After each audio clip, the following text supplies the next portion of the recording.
Hello, it's Ashley here from Paper&Twine and welcome to day 8 of Christmas in July. You asked and I am going to deliver. You asked me if I would make some kind of paper bag, and I've done a little bit of research and I've got some things that are going to come later in the month, but today we're going to make this cute little bag that can hold a little treat such as a candy cane or a lip balm or whatever you would like, really. So I've used for this one some 6x6 paper from Graphic 45, the solids that goes with this really old collection, Christmas Carol collection. And I've used a bit of Tim Holtz ephemera on the back there and a sticker, a little bit more Tim Holtz ephemera. So that's one look.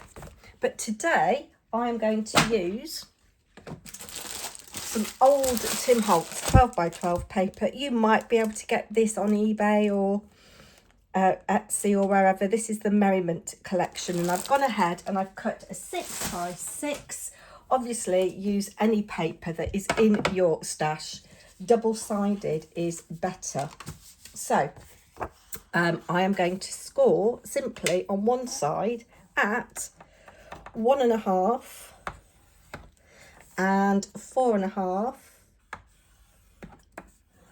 Then I'm going to rotate anti-clockwise and score at 2.5 and 3.5. That is all my scoring done. So I can move that out of the way. I'm going to just gently burnish my score lines. This paper does tend to crack. But obviously it doesn't really matter because, you know, Timmy Holtz likes to distress things anyway. So I've just gently, not too aggressively, reinforced these creases, and I'm going to go back the other way. And the reason that you want to use a double-sided paper, if you can, is that obviously you've got the little mechanism inside that kind of pops open, revealing the other side. So this is the most difficult bit now. So what I want to do is bring in my corners.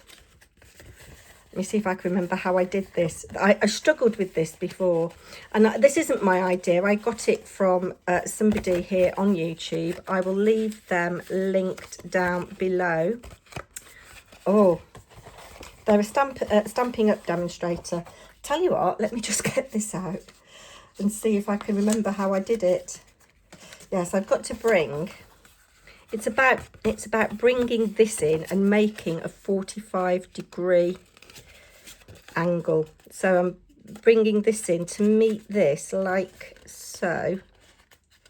And can you see I've got a little fold going on here. You want to do that on all 4 corners. So that's one. And then do this one. So cat-handed. So bringing it in like so. Making sure I'm just lining up those edges, because the neater you do this, the neater the finished item will be.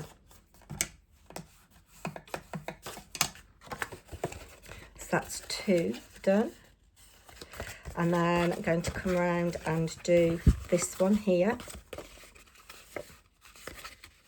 I hope I've done this right. We will soon find out, won't we? I'm trying to get ahead. By the time you see this, this is day 8, Tuesday. I will be on my way back from Leeds, so it's currently Sunday as I'm filming this. Trying to get ahead and schedule things. That's the beauty of YouTube, isn't it? That you can schedule. Okay, I think that is it. Okay, so you've got this kind of thing going on here. Can you see? But it kind of leaves these bits bowing out. So what you want to do is just very gently pinch that. And again on this side. There we go. You could distress around the edges if you want to, but I'm not going to. Now, you could leave this as a no glue project, and you could fold it. If you're batch making these for craftwares, you could just store it like that, as the lady who made the video suggests. You could just store it like that and it's ready to assemble when you want to. And you could use tape or you could use glue. I'm just going to put a little bit of glue at the top of this corner here and here, and bring that in and just burnish. You don't want to go too far down, because the idea is that this opens to reveal the goodies that you've got in there. I'm spoiling this paper. And do the same at the top or the bottom. And I've got an idea of how you could make lots of these and do something else, which I'll share with you when I've finished making this. It came to me as I was creating. So there we have our little, can you see that opens up like a mouth? And there we go, that's like that. Now, I've gone ahead and I've used a circle die that is about 2 3/8 of an inch. I don't know, I'm putting the lid on my glue, Ashley, you need it. It'll give it a wipe though. Yes, a circle that is 2 3/8 of an inch, and I've gone ahead and I've cut 2. You need 2 for this. This one I think is going to be for the front of my thing, and this one is going to be for the back. And I'm just going to fold that in half and burnish it. So what I want to do now, let's move you out of the way. I want to put glue on about half of this. Make sure it's straight. Like so. Do keep those suggestions coming, guys, and I'll try and accommodate your wishes. So I'm going to just pop that like that, just eyeballing. Yes, and I'm doing quite quick projects at the moment because obviously I'm away. But when I'm home, I will be doing some more fun fold cards and things like that. Now with this, what you want to do is glue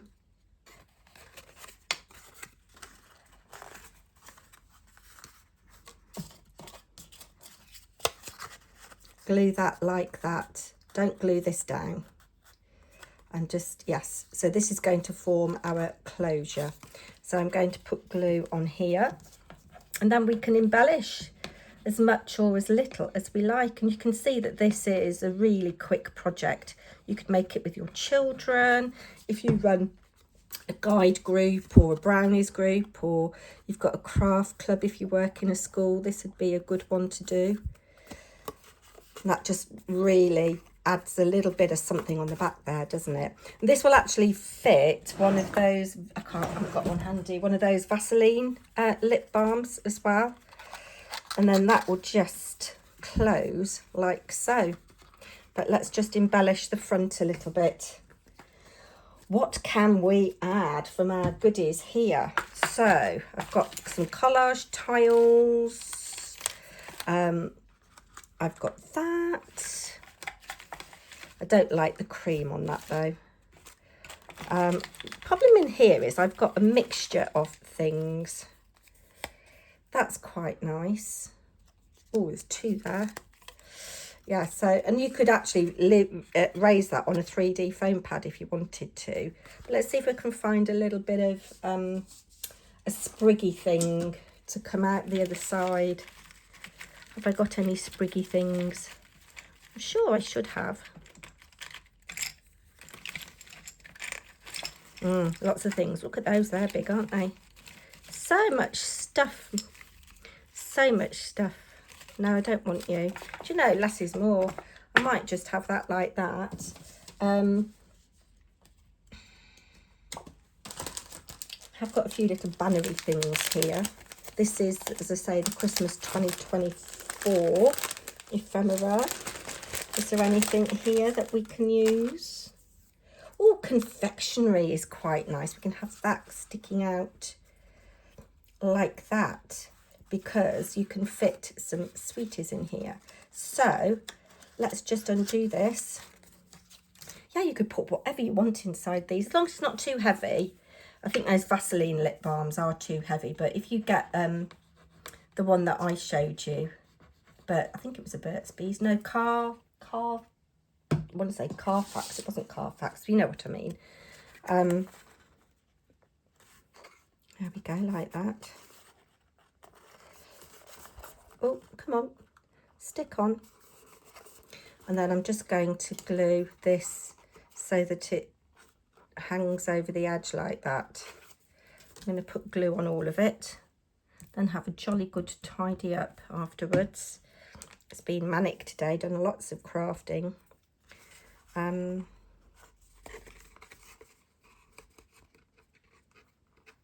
you know, I think I like it like that. I love this collage tile, how they've printed it, so you've got lots of little bits of ephemera on it already. And then I've got this candy cane. Oh yes, this is the brand Carmex. They will fit in. And I think you can get Burt's Bees ones that are little tubes that are small. So that and that. Just move all these out of the way. And those. And close it up. And there we have it. Isn't that cute? So my idea was that you could make 24 of these and you could label them on the back, and you could punch a little hole in the top here and thread some twine through it, hang them from something, and they could be little advent bags or little decorations for your tree with little goodies in. So that is Christmas in July, day 8. I wonder what day 9 will bring. I don't think I've got quite that far in my head yet. Do like, share and subscribe, and I'll be back very soon. Bye now.